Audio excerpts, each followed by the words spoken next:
Hello, friends. Welcome back to the Reiki Women podcast. I am Michaela from Heartscapes Reiki, and with me today is Carrie Varela from the Reiki Healing Society.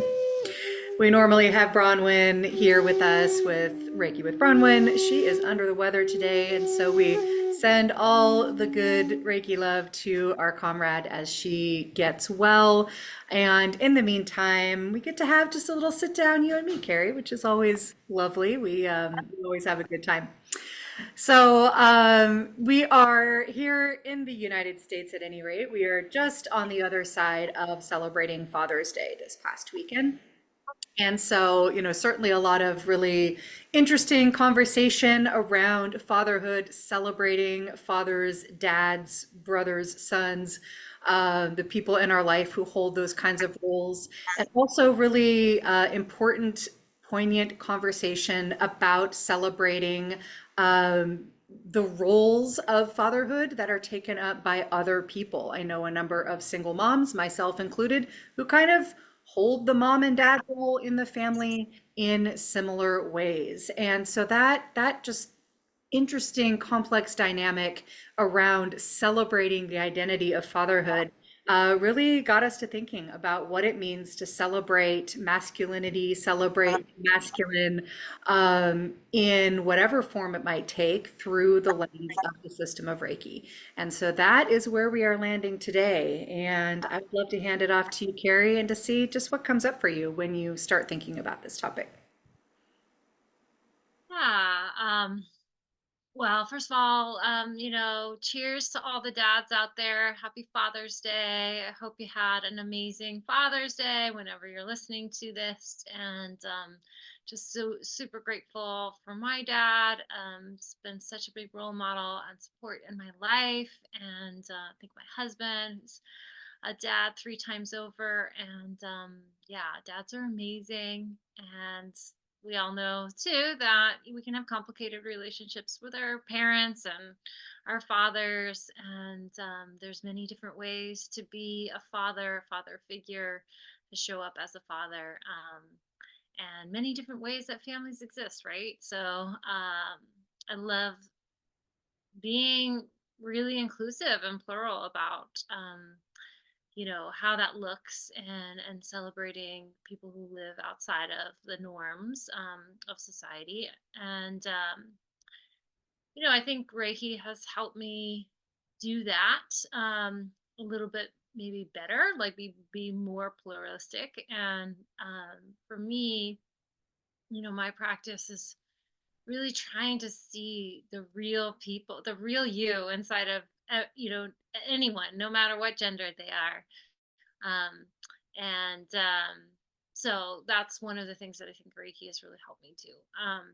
But back to our topic, we have this podcast called the Reiki Women Podcast. And despite the fact that it's the Reiki Women Podcast, we don't talk about sex and romance all that much. We talk a little bit about motherhood. We talk about all different types of topics. We love getting geeky and intellectual here on the podcast. And in many ways, I think that kind of breaks some of the stereotypes and norms of what women conversations are about. But the system of Reiki is predominantly women practitioners. So over 80%, more than likely, of Reiki practitioners are um, female or identify as female.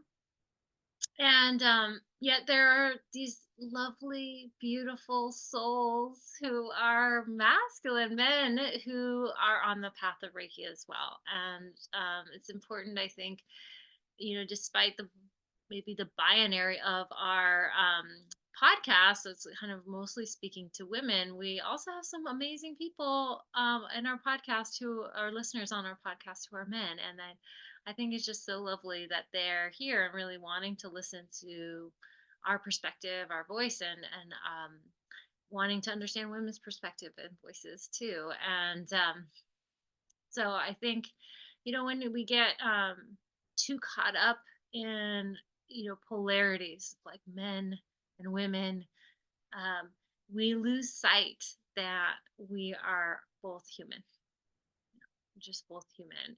And I know the way I was raised was really rigid around gender lines.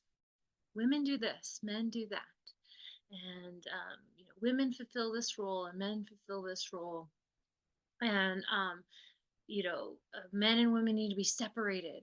There's a lot of separation happening between genders, and I find that that has been something that's really I've tried to transform and heal in my own psyche and my consciousness, because um, one of the most profound lessons that Reiki really gave me is that it doesn't really matter what gender we are, we're still human. And it's important to relate to each other as human, because I think sometimes when we are so accustomed to um, being in relationship with somebody and not seeing them as the other, as opposed to seeing them as ourself, or seeing ourself as them too, it can lead to a lot of dysfunction in relationship. It can lead to a lot of lack of understanding, lack of clear communication. Um, and for me, I think one of the bigger ways that that really came home to me is being a parent to my son.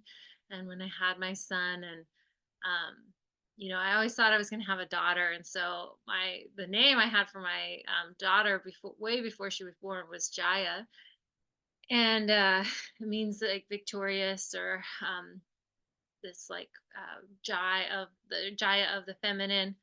But when I found out I was going to have a boy at my first pregnancy, that name quickly became Jai, and which is a masculine um, version of that. But my son has taught me so much about love and humanity, and this essential need we all have for connection. Um, that has really, it's just so much more about being human than it is being any sort of gender. And he surprises me with his sensitivity, his just innate, his self isn't really tied to any of these gender binaries, at least not yet. He's learning that more and more. But I love seeing like his true self kind of come out, and just seeing him for who he is, not really defined by his gender. But if you think about it, I mean, I'm ready to pass it over to you, because I'm sure you have so many things to say about this, Michaela. But our gender identity is such a foundational part of our identity in general, and so, but none of us fit the binary fully, right? Like, I have masculine traits and feminine traits, things that um, you know society rules as masculine, but it's really in all of us. And so I love that Reiki can help us recognize those polarities, and recognize that that they are doing something. They are showing us the other. They're showing us these differences and balances in life. But the real task, I think, of practicing Reiki is to move beyond all of that and move into non-judgmental space, into a space of seeing that spark of humanity in every being. So, yeah. What are your thoughts on this topic, Michaela?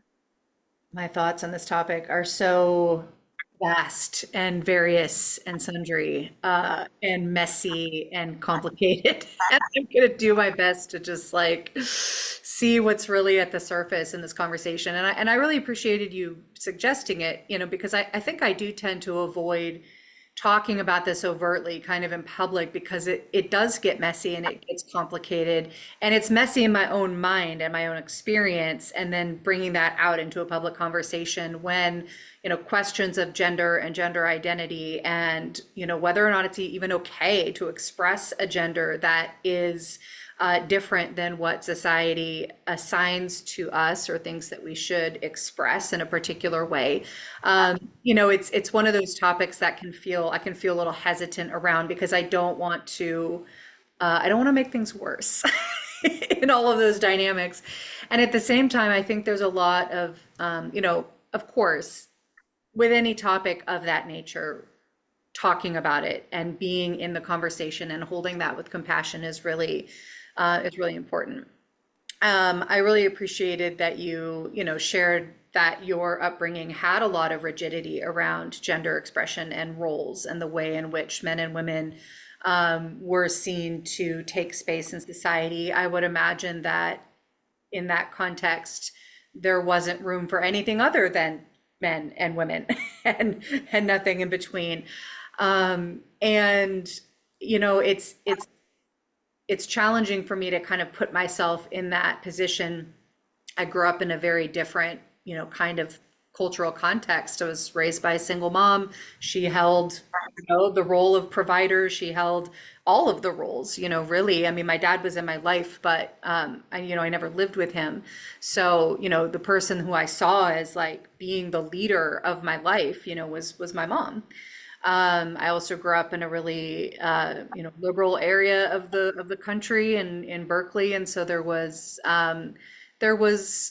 more willingness to have a more open view. But even so, that gender binary it's hard. It is firm for many people, and it was for me, for a long time. My early work experiences were in very male dominated spaces. So I got a real kind of glimpse at kind of male culture, if you will, in a way that I hadn't before. And then at a certain point in my early 20s, I started working in an almost entirely female environment. And, in an environment that really celebrated women in a way that really focused on women stepping into masculine roles, stepping into spaces that men had dominated, which is an incredibly important thing for society to make space for. And it did an interesting and kind of weird thing in my mind. It kind of put this narrative in that the way to be a modern liberated woman was to take on masculinity and to, even in a sense, perform masculinity if that wasn't part of, one's natural expression. And then the question of like, well, but what is that, what is masculinity, right? What are those traits? Um, and it just was all very messy for a long time.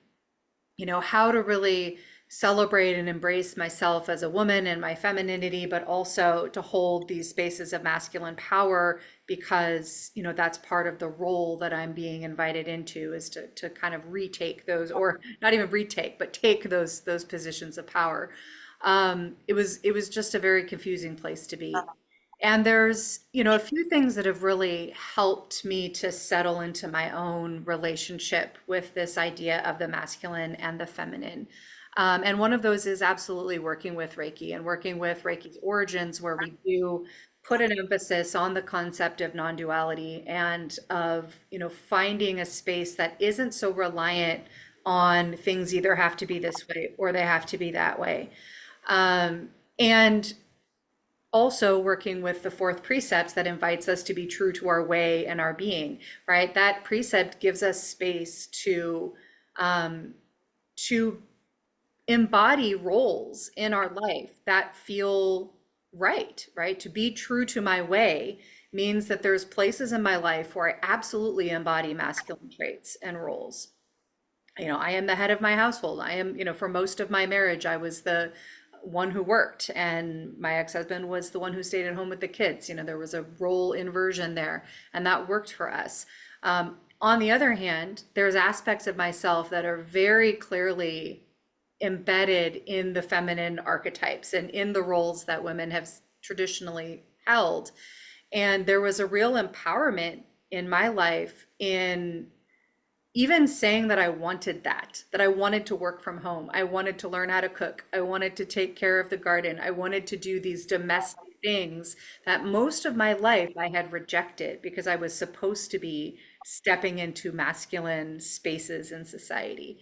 And what I realized is that both of those perspectives, a more traditional kind of view that is not universally held, right? Because one of the other things that really was healing for me was learning about societies, modern and ancient and everything in between, that don't hold a strong dualistic view of gender roles, that do allow for fluidity in how people express their gender. But, you know, the tradition that we are brought up in, has a lot of that gender binary expression. So, the the kind of dualistic sides of that versus a person stepping, across the aisle and taking on another role, neither one of those really felt empowering to me. And what was empowering was realizing the places in me where all of those traits of masculinity and femininity exist inside of me in various degrees. And they want to come out at various degrees at various times. And it was odd to me when I realized how much shame I had had about expressing uh, domesticity in how I lived my life. Um, and so, working with Reiki has really helped to make space for that, because being true to my way includes being able to express masculine, feminine traits that we could put names on that don't have to be tied to gender in my life in the places that they're appropriate. On the other hand, being true to my being acknowledges that at our core, at our being, there aren't these hard divisions between different types of people. There is oneness, there is life, and that is really who we all are. And when we feel a connection to both sides of that, as I've more and more in my life had little glimpses of, but really, walking that path of being true to my way and my being as we're invited through the system of Reiki, I'm finding that like pool of being, that pool of everything being one, really helps me to feel more free in how I express my way. And by that, in terms of this conversation, I mean that I feel much more freedom to express traditionally masculine traits in my life. And I feel free to express traditionally feminine traits in my life and to let them blend in the way that's most authentic to me. And the other side of that being that I can appreciate that in other people more. I can have so much appreciation for people who step into those traditionally masculine roles when it feels right to them and when we need them to, and vice versa. There's just so much more flexibility in viewing these things when we view it through these lenses that Reiki gives us. And there's a lot of freedom in that, into letting ourselves be who we are and to letting each other be who we are, right? If somebody feels authentically very, very aligned with the, majority of the masculine identified traits, and they can do that authentically without losing things like compassion and connection and, softness and whatever other things we might associate with feminine traits, then that's going to be a really healthy person.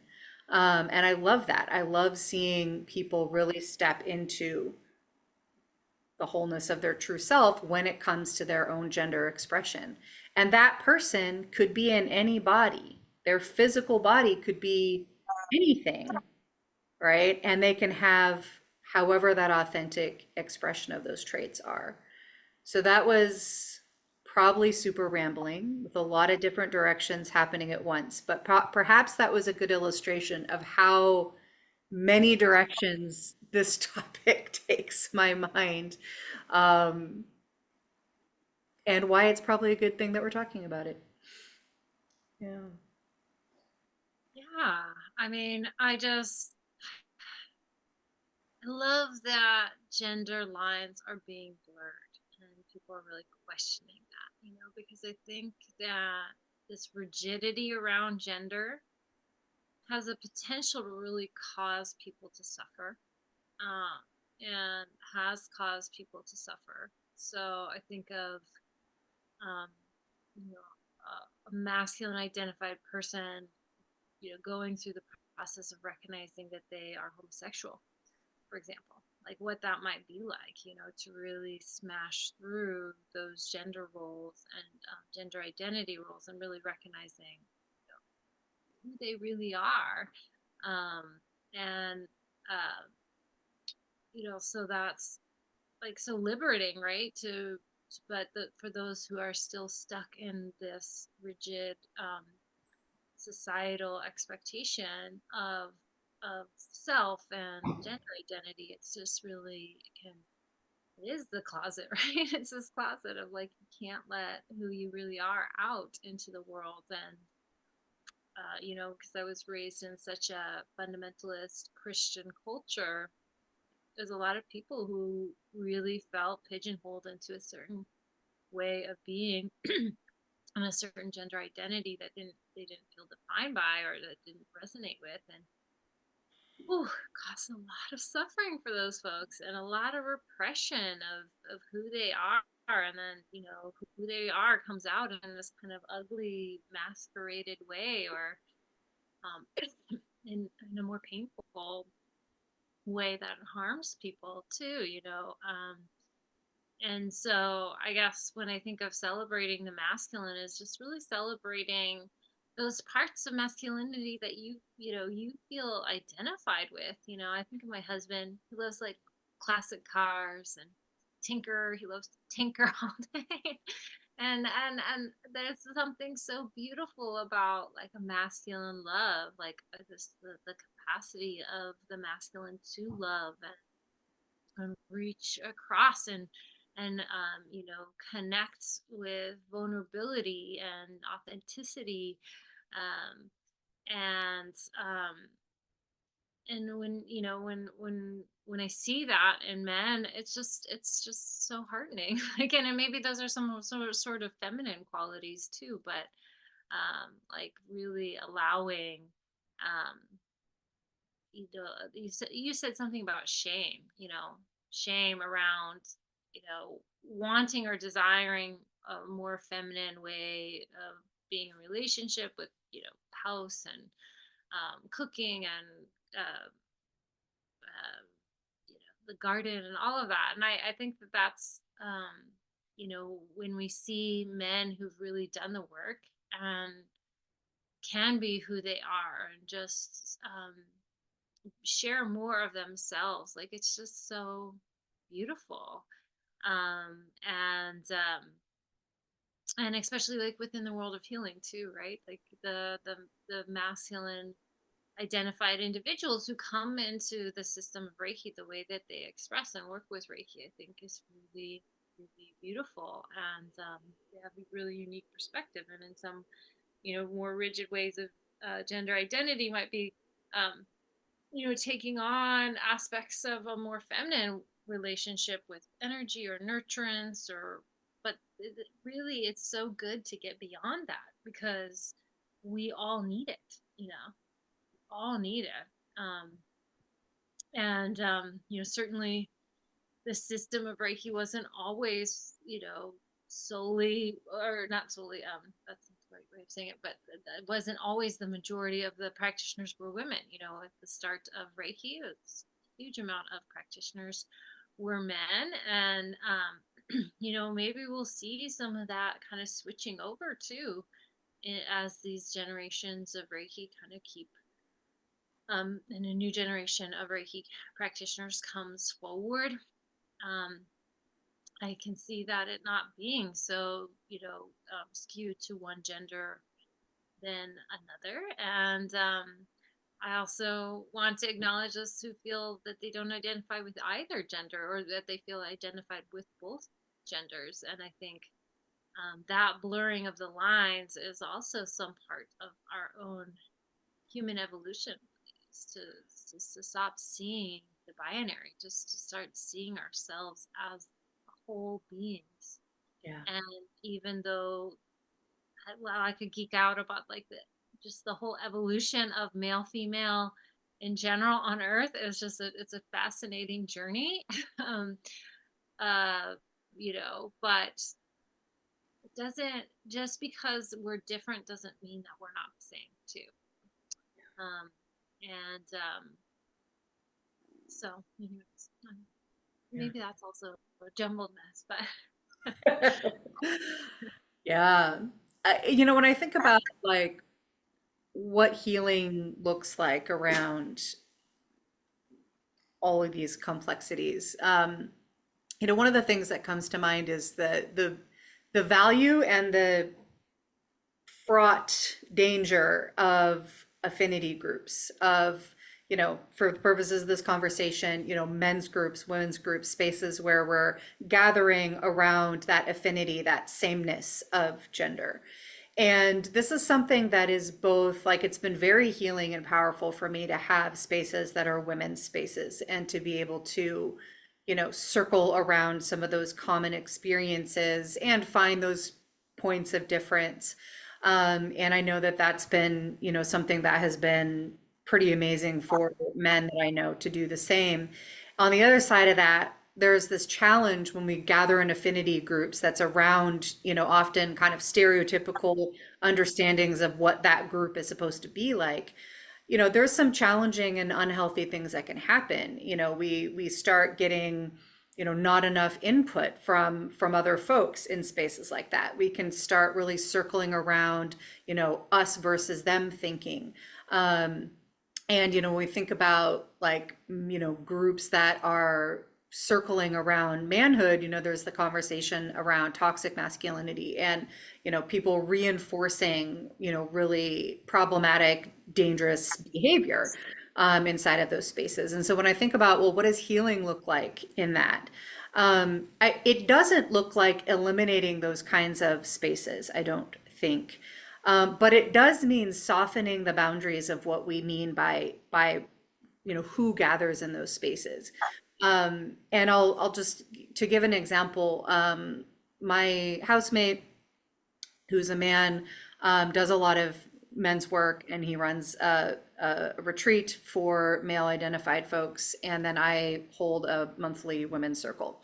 And in both of those spaces, so like we kind of co-run the healing center that is Heartscapes.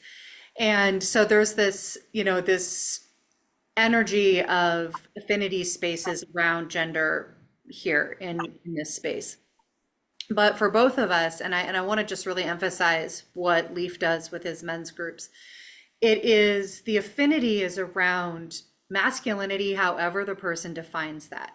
So that means that he has transgender men in his groups. He has, people who are biologically female but really strongly identify with masculine traits. There are, men who are, who are gay, men who are bisexual, men who identify along, wide spectrum of both gender and sexual identity. And that allows them to then kind of do the messy work of like, where, what does the affinity look like when there is such diversity around who is a man in this space, or who is masculine, or who claims those traits in this space. There's a lot of holding of that complexity and a lot of allowing people to explore those questions, right? Just not putting a boundary on, who gets to participate based on their biology, but also acknowledging biology and acknowledging those traits that are traditionally identified with the masculine. And in that kind of fluidity and that kind of openness, that also makes a lot of room for, doing healing work around the ways in which kind of toxic patriarchal culture has harmed men dramatically in making it unavailable for them to lean into those traditionally feminine traits, to not allow themselves to feel their emotions or express them in a particular way, to lean away from compassion and connection and expressions of love and intimacy with, women and children, certainly, but significantly with other men, right? To have spaces where, casual intimacy, non-sexual closeness between this group of people becomes normal. And that becomes an incredibly healing space where masculinity is not pushed aside, it's not made neutral, it's celebrated, but it's also explored critically through the lens of people's direct experience. And I do a similar thing in the women's space, again, inviting people who identify with femininity in however that looks in whatever body they're in to come and kind of be in the complexity of that. And I think that that's part of, again, what healing looks like around these things. Because as we said in the beginning, any one of us can and do express and feel and embody and enjoy and take absolute joy in the expression of these traits that are assigned along this continuum and inside of this binary. And so, a healed society around this to me looks like an absolute allowance that we all get to step into those traits in the way that feels right to us. That whatever our biology is, wherever we live in the nation, whatever our family makeup looks like, is not what determines how we get to express these traits, right? And that goes both ways, right? If a woman wants to, really feels like fully embodying stereotypically feminine traits, then that should be celebrated, right? But the opposite should also be celebrated and made space for, right? Exploring what our biology, how our biology impacts how we feel and what we choose to do with our life is important, as long as it's not limiting us, as long as we make space for someone who identifies as male, but biologically can conceive a child and is pregnant, right? Making space for that to be a joyful way of expressing both biology and gender. And I think we're seeing a lot of that kind of space being made, and we're seeing a lot of resistance and pushback to it in ways that are dangerous and that are harmful. And I think that's the other reason it's important to talk about, because when something that is so entrenched as a dualism, as a dualistic view on what is good and what is not good with regard to gender, when that starts getting challenged by more and more people visibly, there is a violent backlash that happens, and we do see that. We see that in interpersonal relationship, and we see it in politics, and we see it in lawmaking, very actively happening right now. And so, yeah, I think that's just another reason it's important that we are willing to have messy conversations and not maybe exactly know how we feel about it, but be willing to talk about it. Um, and to create spaces where those conversations can be had with people that we feel connected with, as long as there's accountability in how those conversations happen. And I'm really delighted to see more of that happening. Yeah.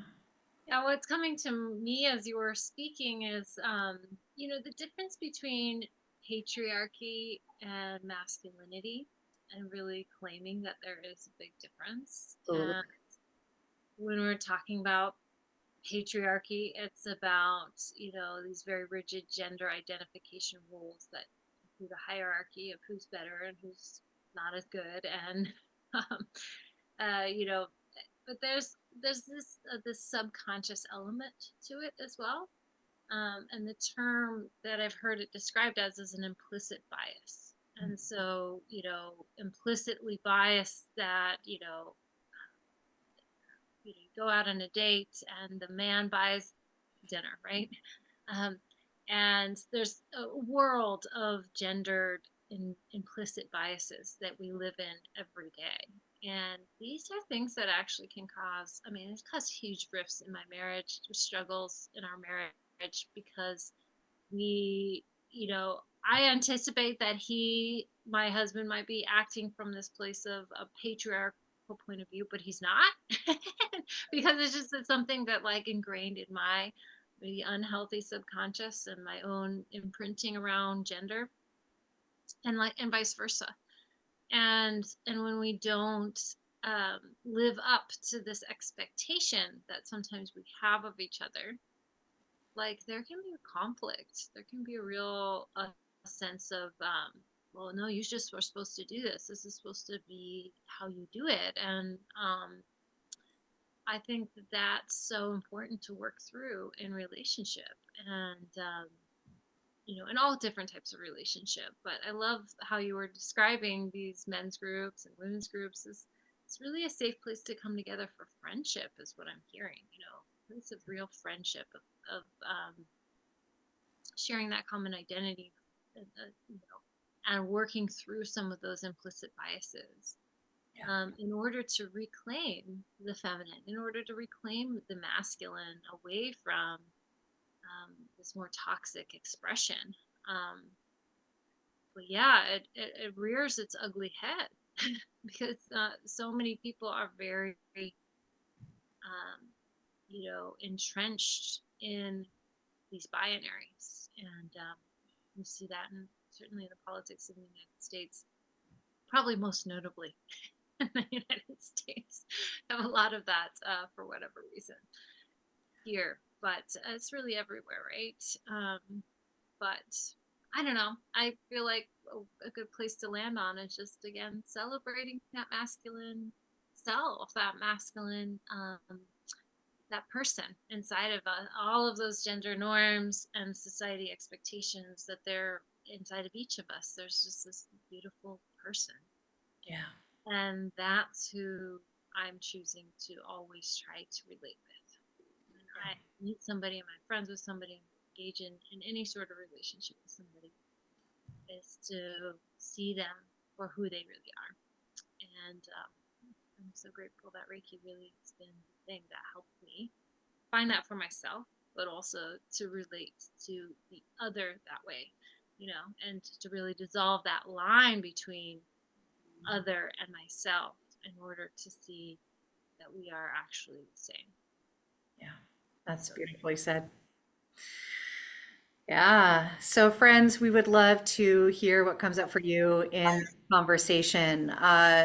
What feels clear, what feels messy about this, and how has your Reiki practice, impacted your sense of self, your sense of identity, and your sense of relating to others along these lines? We would love to have you join this conversation, even if it's messy, and hear your experiences in the comments down below. We'd also invite you to share this episode with anybody that you think might be interested in jumping in as well. And we would like to just send our collective love and healing to Bronwyn as she recovers, and hope she can be back with us next week. But for this week, Carrie, it's been delightful talking with you one on one. I always appreciate those opportunities. So, friends, until next week, thank you so much for joining us. We love you. Goodbye.